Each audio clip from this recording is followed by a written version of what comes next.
3장 13절에서 18절까지 봉독합니다. 구약 1236종 다니엘 3장 13절에서 18절까지 봉독합니다. 느부갓네살 왕이 노하고 분하여 사드락과 메삭과 아벳느고를 끌어오라 말하매 드디어 그 사람들을 왕의 앞으로 끌어온지라.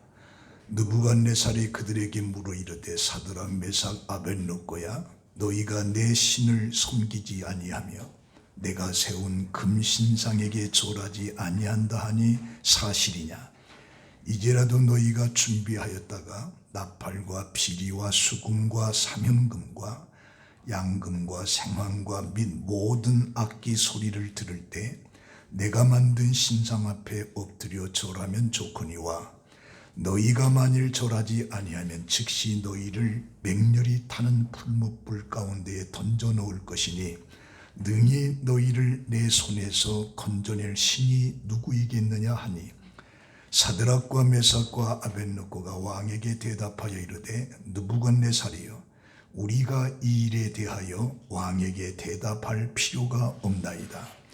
왕이여, 우리가 섬기는 하나님이 계시다면 우리를 맹렬히 타는 풀무불 가운데에서 능히 건져내시겠고 왕의 손에서도 건져내시리다. 그렇게 하지 아니하실지라도 왕이여, 우리가 왕의 신들을 섬기지도 아니하고 왕이 세우신 근심상에게 절하지도 아니할 줄을 아옵소서. 아멘. 봉독한 말씀을 가지고 그렇게 하지 아니하실지라도 라고 하는 내용으로 함께 은혜를 받습니다. 우리가 이 시대를 믿음이 없는 시대, 불신이 팽배한 세상이라고 말합니다. 그러나 우리는 오늘도 믿고 버스를 타고 전철을 타고 또 믿고 약을 사 먹고 또 믿고서 아내가 지어주는 밥을 먹고 그리고 믿고 이발사에게 목을 맡기고 믿고 은행에 예금을 합니다. 사람들이 갖고 있는 이러한 믿음을 가리켜서 일반적인 믿음이라 그렇게 말을 합니다. 그런데 조직신학에서는 믿음의 4종류로 분류를 합니다. 첫 번째는 역사적인 신앙입니다. 이것은 아무런 도덕적이나 영적인 목적을 가지지 않는 순전히 지성적인 진리의 인식을 말하고 있습니다. 마치 성경의 사실들을 우리가 알고 있는 역사적인 어떤 6.25라든가 8.25와 같은 역사적 사실로만 인정을 한다는 거죠. 그러다 보니까 진리의 능력을 전혀 경험하지 못하면서 성령의 변화가 없는 중생하지 못한 그런 죽음의 신앙을 역사적인 신앙이라. 그러니까 성경에 나타난 역사를 단순히 우리가 알고 있는 8.25나 6.25와 같은 역사로 인식하고 만다는 얘기죠. 이런 것은 구원을 받을 수가 없다. 또 하나는 임시적인 신앙입니다. 이는 복음을 듣고 참으로 회개하지는 않지만 일시적인 감화를 받고 눈물을 흘리기도 하고 기쁨과 평안을 맛보기도 하는 신앙을 말합니다. 그래서 이 신앙을 가진 사람들은 마치 자기들이 진정한 신앙을 가진 줄로 착각을 하게 됩니다. 그러나 이 신앙은 영구하지 못해서 환난이나 핍박이 오면 곧 넘어지고 마는 이것을 임시적인 신앙이라고 말합니다. 예를 들면 예수님께서 씨 뿌리는 비유 가운데 흙이 얕은 돌밭에 떨어진 씨앗과 같아서 그가 싹이 나지만 곧 마르고 죽는 이런 상태를 임시적인 신앙, 이런 신앙은 구원에 이를 수가 없습니다. 세 번째는 이적적인 신앙입니다.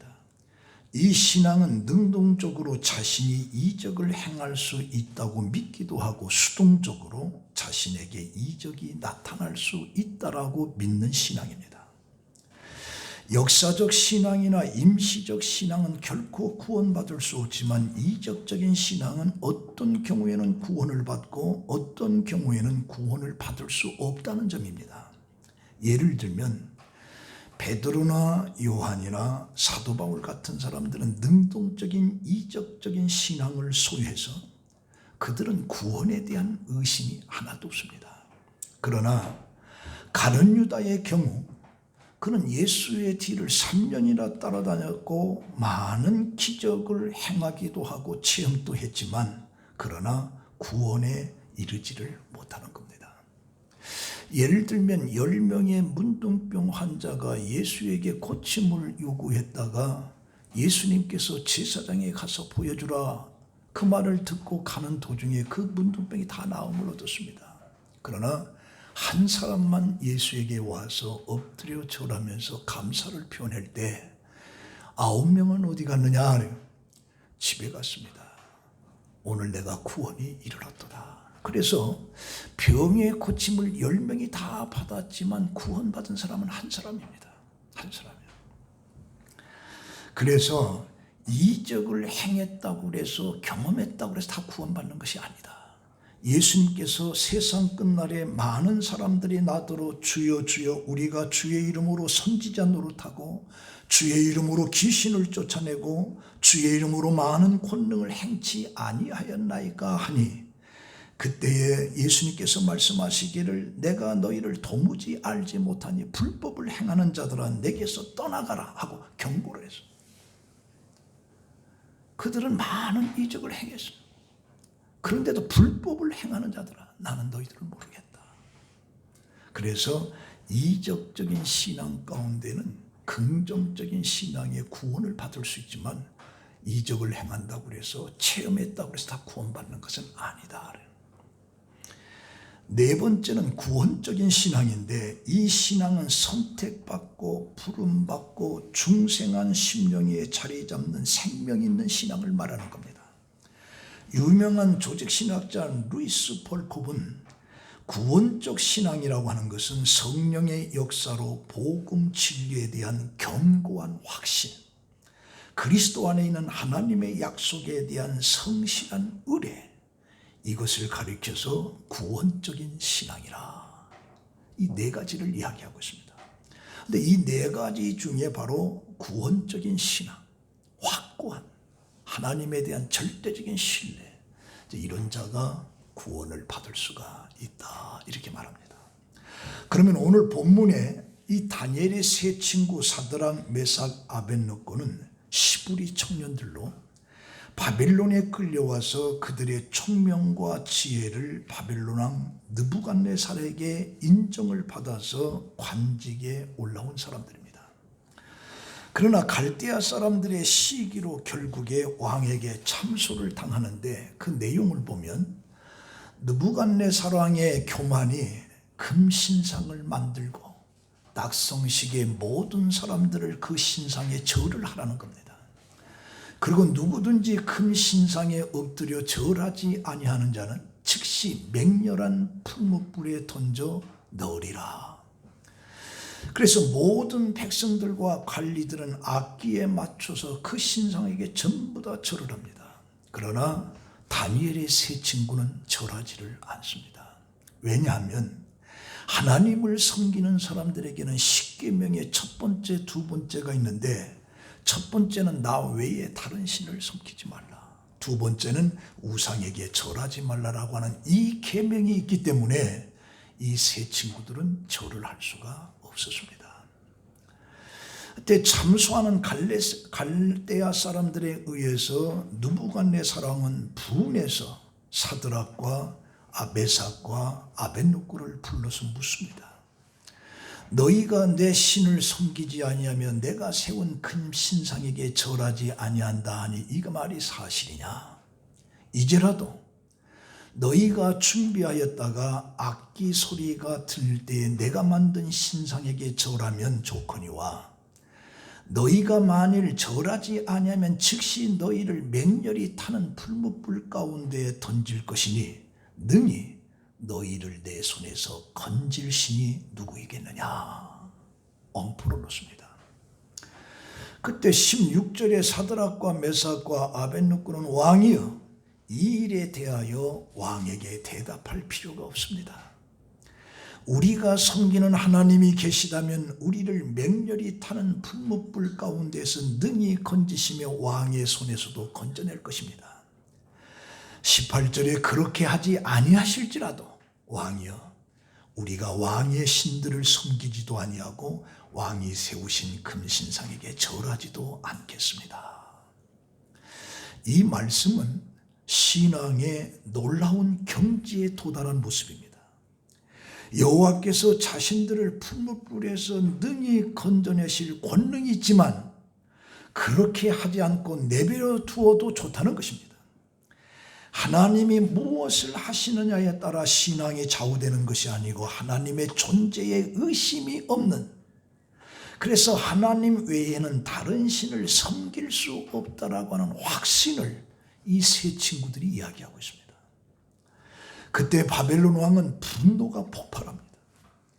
자신의 배려와 권위를 한마디로 거절한 겁니다. 이런 행동은 왕의 권위에 도전하는 것이요 바벨론의 신상은 신이 아니다라고 하는 것을 강조하는 것이요 내가 섬기는 하나님만이 진정한 신이라고 하는 것을 말하고 있는 겁니다. 어쩌면 이것은 목숨을 내는 것입니다. 그는 바벨론의 느부갓네살왕에 의해 관직을 얻은 사람입니다. 오히려 왕의 말을 잘 들어야 할 그런 상태입니다. 그들은 포로입니다. 그럼에도 불구하고 바벨론 왕에게 어떻게 이런 행동을 보여줄 수 있었는가라고 하는 것을 세 가지 측면에서 생각해 봅니다. 첫 번째는 그들은 믿음의 사람들이었습니다. 바벨론에 발탁될 때도 보여준 행동에서 그들의 믿음이 있은 것을 보여주는데 다니엘서 1장에 보면 다니엘은 뜻을 정하여 왕의 음식과 그가 마시는 포도주로 자기를 더럽히지 아니하리라 하고 자기를 더럽히지 아니하도록 환관장에게 구해서 다니엘로 하여금 환관장에게 은혜와 긍휼을 받게끔 합니다. 이게 무슨 말이냐? 이제 그들이 왕에게 발탁하기 위해서 이제 어느 정도 기간 속에 합숙을 하면서 훈련을 받는 과정 속에 산의 진미를 전부 다 제공합니다. 그런데 다니엘과 이 세 친구들은 그 음식을 거절합니다. 왜 그러냐? 유대인들에게는 먹어야 할 음식이 있고 먹지 말아야 될 구별된 음식이 있는 겁니다. 그리고 이들은 철저하게 채식주의를 나갑니다. 그래서 이론은 이 음식을 먹을 수가 없다라니까 환관장이 뭐라고 하느냐? 그것을 먹지 않으면 다른 사람들과 비교해서 너희들의 얼굴이 창팍해가 되면 왕이 그것을 물어서 내가 복이 달아날 수도 있다. 그러니 먹으라 그래요. 그때 다니엘이 이야기하기를 열흘 동안 시험 한번 해보시오. 우리는 왕의 음식을 거절하고 우리가 먹는 채식만 하겠습니다. 그러고 나서도 다른 사람들과 얼굴을 비교해서 우리 얼굴이 창백하게 되면 당신의 말을 따르겠습니다. 환관장이 좋다. 그리고 열흘 동안 그들은 왕의 산의 짐을 전부 다 거절합니다. 그러고 나서 열흘 후에 얼굴을 보니까 다니엘과 세 친구들의 얼굴에 빛이 나는 거예요. 윤기가 나는 거예요. 그래서 그들은 왕이 발탈 때까지 그들은 왕의 산의 진미를 거부하고 그리고 채식으로 그러면서 왕에게 발탁이 되는 겁니다. 어떻게 보면 하나님에 대한 믿음이 없으면 할 수 없는 행동입니다. 믿음이 없으면 산의 진미의 유혹을 물리칠 수 없습니다. 얼마든지 합리화시킬 수 있어요. 음식은 하나님이 주신 것인데 얼마든지 먹을 수 있다라고 이야기할 수가 있습니다. 그런데 다니엘 세 친구들은 왕의 음식을 가지고 자기의 몸을 더럽힐 수 없다. 시부리 사람들에게는 아무 음식이나 먹을 수 있는 것이 아니다. 그러면서 그것을 거부하게 된 거예요. 그래서 고린도전서 8장에 바울도 이런 얘기를 합니다. 음식은 우리를 하나님 앞에 내세우지 못하나니 우리가 먹지 않는다고 해서 더 못 사는 것도 아니고 먹는다고 해서 더 잘 사는 것도 아니다. 그런즉 너희의 자유가 믿음이 약한 자들에게 걸려 넘어지게 하는 것이 되지 않도록 조심하라. 그러므로 만일 음식이 내 형제를 실족하게 된다면 나는 영원히 고기를 먹지 아니하여 내 형제를 실족하게 하지 않겠다라고 바울은 말하는. 또 다니엘서 2장에 보면 느부갓네살이 꿈을 꿉니다. 꿈을 꿨는데 뭔가는 분명히 꿈을 꿨는데 눈을 떠고 보니까 그 꿈이 전혀 기억이 안 나는 거예요. 그래서 모든 술사들을 불러서 너희들은 내 꿈을 해석을 해라. 그러니까 술사들이 꿈의 내용이 뭡니까? 나도 모르겠다. 그 모르는 걸 우리가 어떻게 해석합니까? 그래도 해석해라. 그러니까 절대로 그걸 할 수가 없습니다. 너희들은 순전히 거짓된 것이로다. 너희들 다 죽이리라. 그래서 이제 다니엘과 세 친구들도 다 죽을 수밖에 없는 운명이 놓이게 되는 거예요. 그때 다니엘이 뭐라고 하느냐? 왜 이렇게 급하냐? 나에게 여유를 주면 그 꿈의 내용을 내가 알아서 해석을 하겠다. 그러고 나서 그 친구들에게 기도해라. 하나님이 바벨론 느부갓네살에게 준 꿈이 무엇인지 해석할 수 있도록 기도를 해라. 그러고 나서 얼마 후에 다니엘이 왕 앞에 가서 왕이 꾼 꿈은 이런 꿈입니다 하고 해석을 다. 그래서 그들이 살게 되는 것이죠. 이걸 보면서 믿음이 무엇인지를 우리에게 보여주는 겁니다. 어떻게 왕이 꾼 꿈을 왕도 기억나지 않는 것을 어떻게 그것을 해석할 수 있는가? 믿음이라는 거예요. 하나님께서 부르짖고 하나님께서 말씀해 주실 때 다니엘은 그것을 그대로 하면서 해석을 다 해줘. 믿음이 없으면 불가능한 거예요. 불가능. 꾼 꿈은 왕도 모르는 건데 그걸 알게 되는 거예요. 이거 믿음에서 나오는 믿음에서. 여호수아도 가나안 땅을 정복한 뒤에 땅을 전부 다 분배를 시킵니다. 그러고 나서 이스라엘 자손들에게 뭐라고 하느냐? 이제는 여호와를 경외하며 온전함과 진실함으로 그들을 섬기라. 너희들이 완치 않는다고 하면 너희들 조상이 섬겼던 우상을 섬겨도 좋다. 아모리 사람들의 우상을 섬겨도 좋다. 그러나 나와 내 집은 여호와 하나님만을 섬기겠다. 이게 믿음인 거예요. 믿음. 그래서 이 다니엘의 세 친구들도 바벨론 왕이 이제라도 너희가 준비하였다가 모든 악기를 동원해서 할 때에 너희들이 절을 하면 살거니와. 여기에서 화려한 악기라고 하는 것은 세상에 즐거움을 주는 모든 것들을 얘기하는 거예요. 유혹의 소리입니다. 유혹의 소리. 그러나 사드락과 메삭과 아벳느고는 이 소리를 무시하더라. 오히려 하늘의 음성을 들어야 하고 세상의 위협과 유혹을 물리쳐야 되는 거죠. 사실 이스라엘 민족이 바벨론에 멸망이 돼서 쓸만한 사람들은 바벨론에 다 끌려왔습니다. 끌려왔을 때 그들은 충격을 받습니다. 왜 그러냐?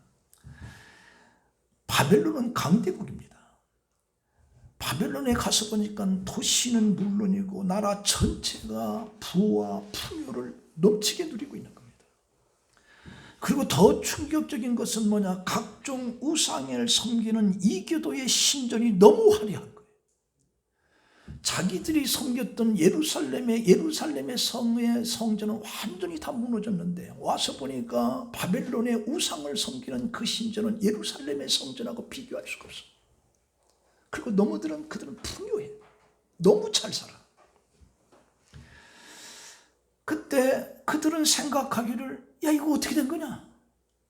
우리가 섬기는 하나님이 최고의 하나님으로 알았는데 이 바벨론의 멸망을 당해서 우리가 끌려와서 보니까 이 나라는 더 엄청나다. 더 부가 많다. 더 풍요롭다. 라고 하는 것에 회의가 들어오는 거죠. 그래서 거기서 충격을 받는 거예요. 이런 상황 속에서도 믿음이 없으면 왕의 유혹을 물리칠 수가 없습니다. 그래, 내가 여기서 인정을 받아서 관리직에 올랐었는데 여기서 성공하고 출세해야지. 뭐 절 한번 하면 어떠냐. 그런데도 불구하고 이 사람들은 믿음이 있었기 때문에 그것을 단호하게 물리치는 그런 모습을 여기서 보게 되는 겁니다. 두 번째로 이 사람들을 통해서 뭐냐? 그들은 하나님을 사랑하는 사람들이었다. 요한복음 21장에 예수님께서 마지막 승천하시기 전에 갈릴리 바다에서 시몬 베드로에게 요구한 게 뭐냐? 요한의 아들 시몬아, 나를 사랑하느냐? 사랑합니다. 세 번을 묻습니다. 이 결론적인 것이 뭐냐? 사랑을 하는 거죠. 하나님을 사랑하라는 거죠. 네가 나중에는 순교를 당할 텐데 그래도 네가 나를 사랑하겠느냐? 사랑하겠습니다. 예수님께서 베드로에게 질문이 나를 사랑하느냐 물고 있는 거예요. 사랑. 이 사드락과 메삭과 아벳노고가 이런 상황 속에서 믿음을 지킬 수 있었던 것은 하나님을 사랑하는 마음이 있었기 때문이다. 하나님을 사랑하는 마음. 여러분들 그 솔베지의 노래를 여러분들 아마 아실 걸로 보고 있는데, 이건 노르웨이의 작곡가 그리그의 그 입센의 금시의 곡을 비친 그 페르긴지의 조곡이라고 하는 그 모음집에서 나온 노래 내용입니다. 그 솔베지의 노래에 대한 얽힌 사연이 이렇습니다. 노르웨이의 작은 산골 마을에 가난한 농부 페르킨트가 살고 있었는데 그 동네에 아름다운 소녀 솔베지가 살고 있었던 거예요. 두 사람은 사랑을 했고 결국에 결혼했습니다. 근데 남편은 아내를 사랑하지만 너무너무 가난하기 때문에 아내 솔베이지를 고생시켜서는 안 되겠다. 그래서 외국에 가서 내가 돈을 벌어야 되겠다. 그걸 고향을 떠나요. 이 베르킨트는 부둣가에 온갖 막일을 하면서 고향의 아내를 그리면서 열심히 돈을 모았어요. 그러고 나서 10년 만에 가게가 번창해서 많은 돈을 번 남편은 그 가게를 전부 다 정리를 해서 전부 다 재산을 모읍니다. 그리고 솔베지가 있는 고향 가정의 집으로 가게 되는 거죠. 근데 갖은 고생 끝에 모은 돈을 가지고 설레는 마음으로 아내 솔베지를 생각하면서 고향으로 달려오는 그에게 바다 한가운데서 해적을 만나서 돈을 다 잃어버려요. 고향에 돌아왔지만 그렇게도 그리워왔던 그 아내 솔베지를 만날 수가 없어요. 왜? 아무것도 가진 것이 없기 때문에. 그래서 다시 이국 땅으로 떠납니다. 그래서 그때부터 길거리 노숙자로 평생을 살다가 늙고 지치고 병들어서 자기 몸 하나 의지할 곳이 없는 그런 상태에 빠지게 되는 거예요. 그래도 고향으로 돌아가서 죽는 게 소원이었던 이 페르킨트는 이제 그리운 고향으로 돌아오게 됩니다. 돌아와서 보니까 믿어지지 않는 현실이 눈앞에 펼쳐지는 거예요. 그 옛날 젊은 시절에 아내 솔베지와 살았던 그 오두막집이 다 쓰러져가는 채로 그대로 있었고 희미한 불빛의 한 노파가 바느질을 하고 있는 거죠. 이게 바로 그가 사랑하는 솔베지였어요. 이게 솔베지는 긴 세월 남편을 그리워하면서 여태껏 기다리고 있었던 거예요. 마주보던 백발의 두 노인은 아무 말도 하지 않고 부둥켜 눈물을 흘리면서 웁니다. 그날 밤에 그 페르킨트 노인은 아내 솔베지의 무릎에 누워서 조용히 눈을 감고 죽습니다. 차갑게 식어가는 남편을 위해서 솔베지는 마지막 노래를 부르면서 그의 남편 뒤를 따라서 그도 역시 죽고 마는 것. 이게 솔베지 노래예요. 사랑이라고 하는 건 이런 거다. 사랑이라고. 근데 바로 이 다니엘 세 친구는 하나님을 사랑하는 마음이죠. 사랑하는 마음이에요. 사랑하는. 그래서 예수님께서도 제자들에게 말하기를 내가 새 계명을 주노니 하나님을 사랑하라. 왜? 하나님이 먼저 인간을 사랑했다는 거예요. 하나님도 인간을 사랑했기 때문에 하나밖에 없는 독생자를 세상에 준 거예요. 그리고 그가 우리를 위해서 십자가에 죽은 거예요. 우리는 그것을 믿음으로 우리에게는 구원을 받은 거죠. 하나님이 사랑해서 하나밖에 없는 독생자 예수 그리스도를 준 거라는 거예요. 그래서 오늘 우리들도 그 하나님을 사랑해야 된다는 거예요. 하나님을 사랑해야 된다. 그래서 바울은 빌립보서 3장 7절에 이렇게 말합니다. 내가 무엇이든지 내게 유익하던 것은 내가 그리스도를 위하여 다 해로 여길 뿐더러 또한 모든 것을 해로 여기면 내 주 그리스도 예수를 아는 지식이 가장 고상하기 때문이라. 내가 그를 위하여 모든 것을 잃어버리고 배설물로 여기면 그리스도를 얻고 그 안에서 발견되려 함이니. 로마서 8장 35절에 누가 우리를 그리스도의 사랑에서 끊으리요? 환난이나 곤고나 박해나 기근이나 적시나 위험이나 칼이라. 그러나 이 모든 일에 우리를 사랑하시는 말미암아 우리가 넉넉히 이기느니라. 이 사랑을 알았기 때문에 누가 우리를 그리스도의 사랑에서 끊겠느냐? 기근이냐 칼이냐 뭐냐 아무 것으로도 그리스도의 사랑에서 우리를 끊을 수가 없다. 바로 이 사랑. 사드락과 메삭과 아벳노고가 하나님을 사랑했기 때문에 그와 같이 했다. 세 번째는 이 세 친구들에게는 내세의 확신이 있었다. 죽음 너머에 확신이 있었다. 확신이 있었다. 다니엘의 세 친구들 앞에는 풀무불이 기다리고 있습니다. 인간이 아무리 강하다 할지라도 죽음을 이기기는 어렵습니다. 인간의 한계는 죽음입니다. 생명을 쥐고 있는 사람이 시키는 대로 할 수밖에 없는 연약한 존재입니다. 죽이겠다라고 하는 사람을 누가 이길 수 있겠습니까? 그러나 죽음을 초월한 사람, 그건 뭐냐? 죽음 너머에 내세의 확신이 있는 사람. 이제 이런 사람이야말로 죽음을 이길 수가 있어요. 이 세 친구의 답은 두 단계입니다. 첫 번째, 왕이 아무리 자신들을 풀물불에 넣어도 하나님이 자신들을 구원하실 것이다라고 하는 믿음을 가지고 있었고, 두 번째는 풀물불에 던져서 다 죽어도 하나님을 향한 신앙을 버리지 않겠다라고 하는 그런 신앙을 이들은 가지고 있었던 거예요. 목숨을 부지하겠다고 구차하게 금신상에게 절하지 않겠다는 거죠. 하나님이 자기를 위하여 아무것도 하지 않아도 그것 때문에 하나님을 원망하지 않겠다는 것입니다. 그래서 다니엘 세 친구는 그렇게 하지 아니하실지라도 하나님이 이 풀물불에서 나를 구원하지 않고 내가 이 풀물불에 다 죽는 한이 있다 할지라도 왕이여, 우리가 왕의 신들을 섬기지 아니하고 왕이 세우신 금신상에 절하지도 아니할 줄을 아옵소서. 죽음 너머에 확실한 신앙이 있었기 때문에 가능합니다. 사실 하박국 선지자도 3장 16절에 이렇게 말을 하죠. 내가 들었으므로 내 창자가 흔들렸고 그 목소리로 말미암아 내 입술이 떨렸도다. 무리가 우리를 치러 올라오는 환난 날을 내가 기다리므로 썩이는 것이 내 뼈에 들어왔으며 내 몸은 내 처소에서 떨리는도다. 비록 무화과 나무가 무성하지 못하며 포도나무 열매가 없으며 감람나무에 소출이 없으며 밭에 먹을 것이 없으며 우리의 양이 없으며 외양간에 소재가 없을지라도 나는 여호와로 말미암아 즐거하며 나의 구원의 하나님으로 말미암아 기뻐하리로다. 내가 지금 가진 건 하나도 없어. 외양간에 소도 없어. 감람 없어. 아무것도. 그럴지라도 여호와의 이름을 찬송하리로다. 이게 바로 이 세상 너머에 영원한 세계가 있다라고 하는 내세의 구원의 확신을 가지고 있는 사람들이 할 수 있는 거예요. 우리나라에 주남선 목사님이라고 있습니다.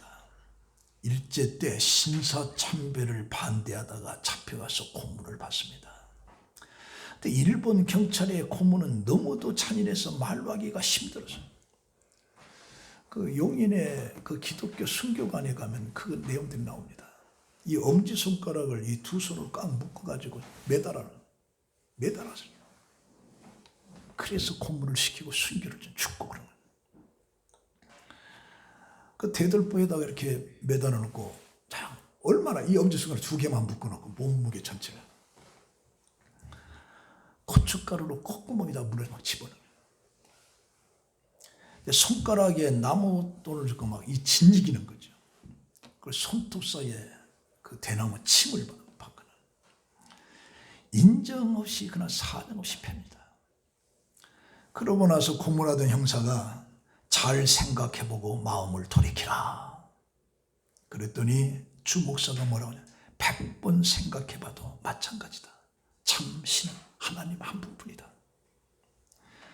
그러자 다시 몽둥이로 사정없이 그들을 때리고, 그리고 시멘트 바닥에 하나 기절한 것을 집어 던져버린 거죠.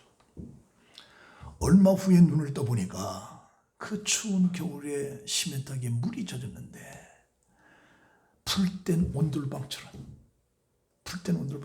따뜻했고 포근한 담요로 깊이 내가 잠을 잘 잤다. 그러고 일어나는 그게 관증이에요. 그가 해상하면서. 그러면서 그가 결론이 뭐냐? 이 자리에 우리 주님이 와 계셨다. 그 시멘베트 바닥에서 따뜻하게 내가 잠을 잘 잤다. 주님이 거기 계셨다. 그래서 우리는 신앙생활할 때 이 사드락과 메삭과 아벳느고를 쳐다보면서 이런 손실, 이런 상황 속에서도 그가 견딜 수 있고 승리할 수 있던 것은 죽음 너머의 영원한 세상, 내세에 대한 확신이 있었기 때문에 그게 가능하다. 네. 이게 없으면 죽음 앞에 우리는 다 무너집니다. 자, 오늘 이 말씀 가지고 결론 냈습니다. 극도로 화가 난 바벨론의 왕의 명령이 7배나 더하도록 풀물불에 불을 높인 거예요. 그리고 다니엘의 세 친구는 결코 살아날 수 없는 상황인데 이제 죄로 변함에도 불구하고 그들은 풀물불 가운데서 구원을 받습니다. 고난 직전에 구원받은 것이 아니라 고난 속에서 구원받은 거예요. 풀물불에 들어가기 전에 구원받은 거예요. 풀물 속에서 구원받은 거예요. 저는 이 말씀을 보면서 감동된답니다. 항상 감동된다. 이 상황을 쳐다보던 느부갓네살 왕이 급히 일어나서 모사들에게 물어 이르되 내가 결박하여 불 가운데 던진 사람이 세 사람이 아니냐? 맞습니다. 세 사람이. 근데 내가 보니까 결박되지 아니한 네 사람이 불 가운데 다니는데 성하지도 아니하고 그 넷째 모양은 신들의 아들과 같도다. 놀라운 일이죠. 하나님의 전능한 역사가 아니고는 설명되지 않습니다. 넷째 모양을 신들이 아들과 같다. 이건 바로 예수를 가리킨 거죠. 예수님은 불 속에 친히 들어가셔서 자신이 초월적인 능력으로 풀불에 던지는 사드락 메삭과 아벳느고를 보호해 준 거예요. 머리털 하나도 옷에 그슬림도 없이 그 속에서 구원해 준 거예요. 그래서 왕도 그 순간에 지극히 높으신 하나님의 종 사드락과 메삭과 아벳느고야 부르는 거죠. 그때 이 장면을 쳐다보고 그가 완전히 바뀌어진 거예요. 지극히 높으신 하나님의 종 사드락과 메삭과 아벳느고야. 그러면서 이리 나오라. 그들이 나와서 보니까 그들의 몸은 머리털 하나도 그을린 것이 없고 옷도 하나 변하지 않았습니다. 불탄 냄새도 안 나요. 느부갓네살 왕이 말하기를 사드락과 메삭과 아벳느고야 하나님을 찬송하리로다. 네가 섬기는 하나님을 찬송하리로다. 감동이죠. 감동. 본래 왕은 자기 이름을 높이고 자기 자신을 신격화하기 위해서 두라라고 하는 이 평지에 금신상을 세워놓고 그 신상에게 절을 하라. 절을 하지 아니한 자는 풀물불 가운데 전부 다 죽이겠다. 그래서 거부하는 사드락과 메삭과 아벳느고의 그 하나님을 조롱했던 그 바벨론의 느부갓네살 왕이 그 셋을 보호하는 하나님을 보면서 하나님을 업신여길 수가 없었죠. 그래서 느부갓네살 왕은 하나님을 높이고 그의 백성들이 하나님을 모독할 수 없는 법령을 만드는 거예요. 사드락과 메삭과 아벳느고가 섬기는 하나님을 모독하는 자는 전부 다 죽이리라.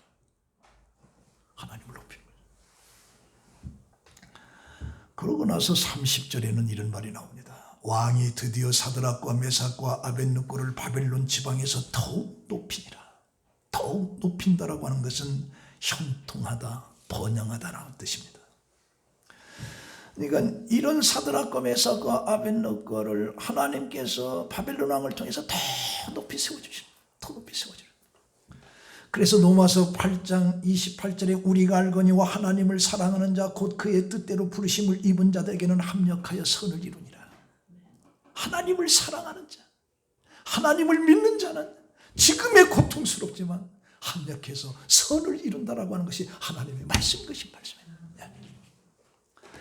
하나님은 자기를 사랑하는 자를 결코 버리지 않습니다. 100% 신뢰하는 자를 하나님은 결코 외면하지 않습니다. 다니엘의 세 친구의 신앙의 모습은 오늘 현대인들에게 기회주의적인 신앙들, 상황에 따라서 변질되는 나의 어떤 이권에 따라서 편질되는 그런 현대인들을 고발하고 있는 거예요. 그러면서 참된 신앙, 참된 믿음이 무엇인가를 우리에게 보여줘요. 우리 성봉교회 성도 여러분들, 그렇게 하지 아니하실지라도, 그렇게 하지 아니하실지라도 하나님을 향한 절대적인 신뢰, 믿음을 가지고 성공하는 여러분들의 삶이 되기를 예수의 이름으로 축원합니다. 하나님 감사합니다. 이 다니엘의 세 친구 사드락과 메삭과 아벤네고, 그 무시무시한 바벨론 왕 앞에 그렇게 하지 아니하실지라도 나는 당신이 말하는 우상에게 절하지 않겠다라고 하는 이 세 친구의 위대한 이 믿음, 오늘 우리들도 본받게 하여 주시옵소서. 이런 믿음을 주시고 이런 사랑을 주시고 내세에 대한 확신을 우리에게 주셔서 이 세상을 승리로 살게 하여 주시옵소서. 예수님의 이름으로 기도합니다. 아멘.